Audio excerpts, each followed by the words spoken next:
siapa yang udah pernah makan jenang Kudus? Berada di pusat kota Kudus, sentra oleh-oleh jenang dari kota Tajuk ini menjamur di mana-mana. Kalian gak bakal kesulitan buat mencarinya. Saat ini ada beberapa jenis aneka olahan jenang kekinian yang mengikuti perkembangan selera masyarakat. Mulai dari jenang cookies, jenang coklat dodol, dan lainnya. Semuanya gak ada yang gak enak, fams. Jenang paling nikmat disantap di kala santai, sambil ngopi atau ngeteh bareng keluarga atau kerabat. Kalau buat nemenin kamu yang lagi berdiam diri di rumah aja, jenang juga bisa jadi teman. Nikmatnya bikin tenang dan hati senang. Hihihi. Selain dikenal dengan sebutan kota santri, Kudus juga dikenal dengan julukan kota kretek karena industri pengolahan tembakau besar ada di kota ini. Tapi yang wajib juga kalian tahu, Kudus juga dikenal dengan julukan kota jenang. Dari bentuk dan rasanya, jajanan ini fams mirip seperti dodol yang cukup populer di Jawa Barat.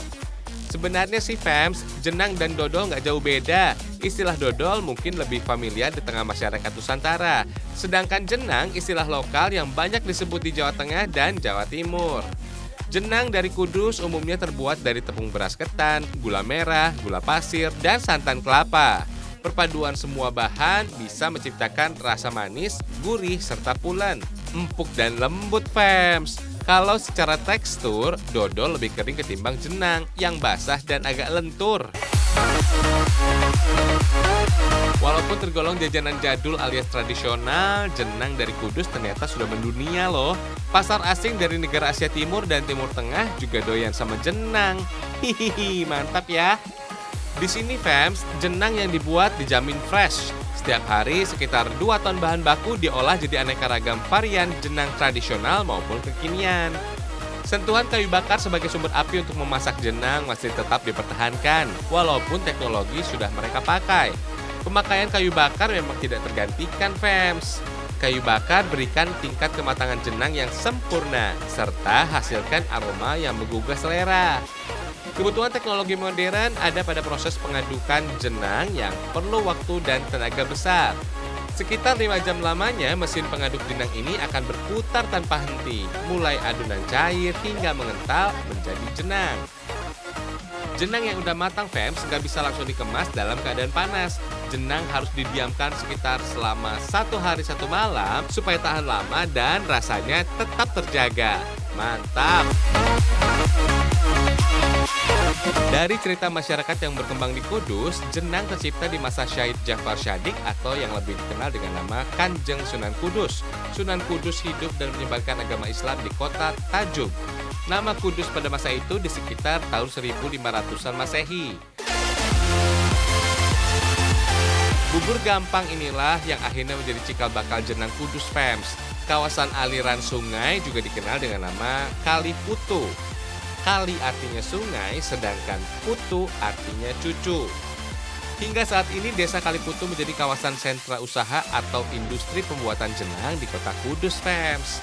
Oh iya, kalau kalian pengen tahu lebih dalam tentang jenang, silahkan berkunjung ke Museum Jenang Mubarok. Benda-benda memorabilia dan miniatur Kudus dari masa ke masa juga bisa kita jumpai. Museum Jenang Kudus Mubarok lokasinya nggak jauh-jauh kok, fams. Masih berada di kawasan pusat Kota Kudus, Jawa Tengah.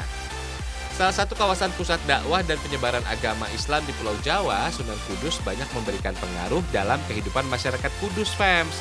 Nilai-nilai religi, tradisi, dan budaya meresap dan mengakar kuat hingga sekarang. Semuanya nggak bisa lepas dari konsep ajaran Sunan Kudus yang disebut dengan nama Gus Jigang. Ada filosofi Gus Jigang, itu adalah filosofi dari Sunan Kudus, sebuah akronim yang kepanjangannya Gus itu bagus, akhlaknya Ji, pintar ngaji, Gang, pandai dagang. Ini 3 karakter menjadi falsafah hidup masyarakat Kudus khususnya dan manusia pada umumnya. Walaupun namanya Museum Jenang, aneka landmark dan simbol-simbol bersejarah di kota Kudus bisa kita jumpai replikanya. Selain miniatur Menara Kudus, ada juga nih replika dari Omah Kapal. Bangunan asli Omah Kapal didirikan tahun 1930 oleh salah seorang pengusaha kretek termasyur di kota Kudus pada masa lalu, fams. Bangunan Omah Kapal dibuat untuk mengenang perjalanannya saat menunaikan ibadah haji ke Mekah. Saat itu transportasi satu-satunya ke Tanah Suci cuma naik kapal laut, fams. Buat kamu yang penasaran dan pengen nambah ilmu pengetahuan tentang Kudus, segera agendakan ke Museum Jenang Mubarok. Ditunggu loh.